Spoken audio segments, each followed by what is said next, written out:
নমস্কাৰ মৰমৰ ছাত্ৰ ছাত্ৰীসকল সকলোকে স্বাগতম জনাইছোঁ আছাম ষ্টাডি ইনফো ইউটিউব চেনেলটোলৈ আৰু আজি তোমালোকৰ মাজলৈ লৈ আহিছোঁ মই HS second year final exam 2025ত তোমালোকৰ আহিবলগীয়া এনেকুৱা এখন কুৱেশ্যন পেপাৰ তোমালোকে এইখন চাই যাবা পলিটিকেল ছায়েন্সৰ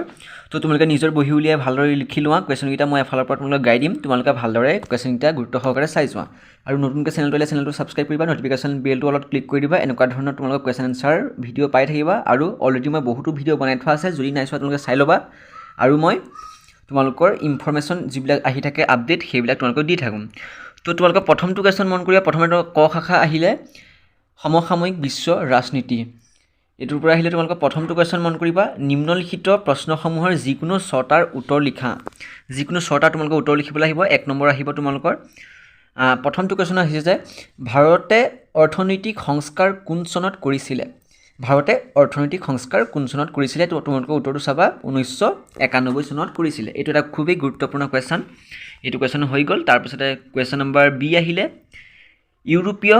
সংঘৰ সমূহীয়া মুদ্ৰাৰ নাম কি এইটো কুৱেশ্যন অতিকৈ খুবেই গুৰুত্বপূৰ্ণ ইউৰোপীয় সংঘৰ সমূহীয়া মুদ্ৰাৰ নাম কি উত্তৰটো হৈছে ইউৰো এইটো বহুতো ছাত্ৰ ছাত্ৰীয়ে জানে আৰু বহুতে যদি নাজানে তেনেহ'লে তোমালোকে লিখি ল'বা তো প্ৰথমটো তাৰপিছতে কুৱেশ্যনটো চাবা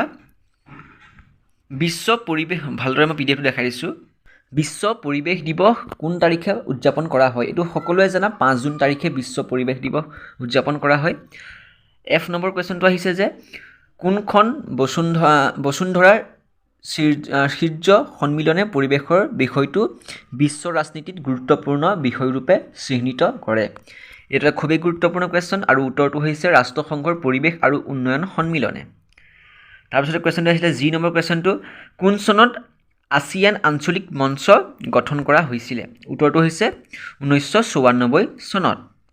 কুৱেশ্যনটোত মাৰ্ক কৰিব নোৱাৰি মাৰ্ক কৰিলে তোমালোকৰ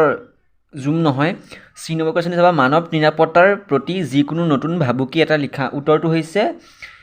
সন্ত্ৰাসবাদ হৈছে মানৱ নিৰাপত্তাৰ প্ৰতি নতুন ভাবুকি আৰু কুৱেশ্যন নম্বৰ ডি চাবা সাৰ্কৰ সম্পূৰ্ণ ৰূপটো লিখা তো উত্তৰটো হৈছে সাৰ্কৰ সম্পূৰ্ণ ৰূপটো হৈছে South Asian Association for Regional Corporation আৰু এইটো চাবা তোমালোকে এই চি ডিটো থাকি গৈছিলে এইটো তোমালোকে লিখি ল'বা মানে তোমালোকৰ পিডিএফটো অলপ প্ৰব্লেম দি আছে আৰু ইয়াত এইটো মাৰ্ক কৰিলে তোমালোকৰ জুমটো নাইকিয়া হৈ যায় 23 নম্বৰ কুৱেশ্যনটো চাবা সংগঠনৰ সময়ত ৰাষ্ট্ৰসংঘৰ চনদত কিমানখন ৰাষ্ট্ৰই চহী কৰিছিলে তো উত্তৰটো হৈছে সংগঠনৰ গঠনৰ সময়ত ৰাষ্ট্ৰসংঘৰ চনদত 50খন ৰাষ্ট্ৰই চহী কৰিছিলে এইটো চাবা তাৰপিছতে তাৰ পাছৰ কুৱেশ্যনটো হৈছে ৰাষ্ট্ৰসংঘ কেতিয়া প্ৰতিষ্ঠা কৰা হৈছিলে তোমালোকে এইটো সকলোৱে জানা আৰু এইটো অতি গুৰুত্বপূৰ্ণ কুৱেশ্যন এইটো কুৱেশ্যনৰ উত্তৰ মই নকওঁ তোমালোকে নিজে কমেণ্টত জনাবা এইটো কুৱেশ্যন চাবা ৰাষ্ট্ৰসংঘৰ কেতিয়া প্ৰতিষ্ঠা হৈছিলে পাছৰ এটা গুৰুত্বপূৰ্ণ কুৱেশ্যন আহিছে যে তলৰ প্ৰশ্নসমূহৰ পাঁচোটা উত্তৰ দিয়া মানে তোমালোকৰ এটা লং কুৱেশ্যন তো এক নম্বৰ কুৱেশ্যন চাবা ৰাষ্ট্ৰসংঘৰ প্ৰথম সচিব প্ৰধান কোন আছিলে এইটো এটা গুৰুত্বপূৰ্ণ কুৱেশ্যন তাৰপিছতে কৈছে যে ৰাষ্ট্ৰসংঘৰ মুখ্য কাৰ্যালয় ক'ত অৱস্থিত উত্তৰটো হৈছে নৰৱেৰ ট্ৰাইভাণ্ডাল লি ৰাষ্ট্ৰসংঘৰ প্ৰথম সচিব প্ৰধান আছিলে আৰু তাৰ পাছতে কৈছে যে ৰাষ্ট্ৰসংঘৰ মুখ্য কাৰ্যালয় তোমালোকৰ নিউয়ৰ্কত অৱস্থিত নিউয়ৰ্কত কি ৰাষ্ট্ৰসংঘৰ মুখ্য কাৰ্যালয়টো অৱস্থিত তাৰ পাছৰ কুৱেশ্যনটো আহিলে যে সমগ্ৰ বিশ্বতে মানৱ অধিকাৰ সুৰক্ষাৰ বাবে কাম কৰা দুটা বেচৰকাৰী সংগঠনৰ নাম লিখা তো উত্তৰটো হৈছে সমগ্ৰ বিশ্বতে মানৱ অধিকাৰ সুৰক্ষাৰ বাবে কাম কৰা দুটা বেচৰকাৰী সংগঠনৰ নাম হৈছে Amnesty International and Global Right Watch তো তাৰ পাছৰ কুৱেশ্যনটো চাবা প্ৰব্ৰজনকাৰী আৰু শৰণাৰ্থীৰ মাজৰ দুটা কি পাৰ্থক্য তোমালোকক ক'ব কৈছে তোমালোকে লিখিবা যে প্ৰব্ৰজনকাৰী আৰু শৰণাৰ্থীৰ মাজৰ দুটা পাৰ্থক্য হ'ল বুলি তোমালোকে ডেছ দিবা তাৰ পাছতে তোমালোকে লিখিবা এনেদৰে তোমালোকে ভাগ কৰি ল'বা প্ৰব্ৰজনকাৰী বুলি লিখিবা আৰু আনফালে লিখিবা শৰণাৰ্থী তাৰপিছতে প্ৰব্ৰজনত লিখিবা প্ৰব্ৰজনকাৰী সাধাৰণতে স্ব ইচ্ছাই উন্নত জীৱনৰ সন্ধানত এখন দেশ এৰি আন এখন দেশলৈ বা নিজ দেশৰ ভিতৰত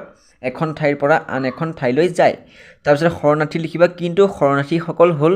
যুদ্ধৰ ভয়ত প্ৰাকৃতিকভাৱে দুৰ্যোগৰ কবলত পৰি অথবা ৰাজনৈতিক হাৰাশাস্তি তাৰপিছত প্ৰব্ৰজনকাৰীত লিখিবা প্ৰব্ৰজনকাৰীসকল আন্তঃৰাষ্ট্ৰীয় আইনৰ অধীনত বিশেষ সুৰক্ষাৰ অধিকাৰী নহয় তাৰপিছতে শৰণাৰ্থীত লিখিবা 1991 চনৰ শৰণাৰ্থী সন্ধিৰ দৰে আন্তঃৰাষ্ট্ৰীয় আইনৰ অধীনত শৰণাৰ্থীসকলক সুৰক্ষিত কৰা হৈছে আৰু এই দুটা পাৰ্থক্য লিখিবা আৰু তোমালোকে এইটো 2 নম্বৰ পাই যাবা তাৰ পাছতে কুৱেশ্যন সুধিছে যে কোন দুখন ৰাষ্ট্ৰই ফাৰাক্কা চুক্তিত স্বাক্ষৰ কৰিছিলে এইটো এটা গুৰুত্বপূৰ্ণ কুৱেশ্যন এবাৰ পৰীক্ষাত আহিব উত্তৰটো হৈছে ভাৰত আৰু বাংলাদেশ ফাৰাক্কা চুক্তিত স্বাক্ষৰ কৰা হৈছিলে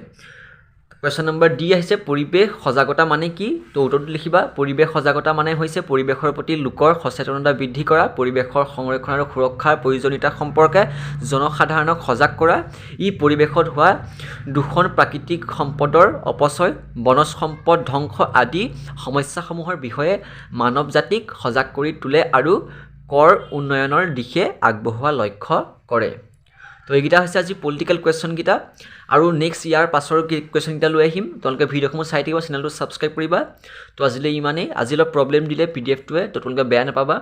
নেক্সট তোমালোকে লৈ আহিম আৰু এটা মই পলিটিকেল চায়েন্সৰ ভিডিঅ' বনাই থৈছোঁ যদি নাচায় তোমালোকে ডেছক্ৰিপশ্যনটো চেক কৰিবা তো আজিলৈ ভিডিঅ'টো ইমানেই ধন্যবাদ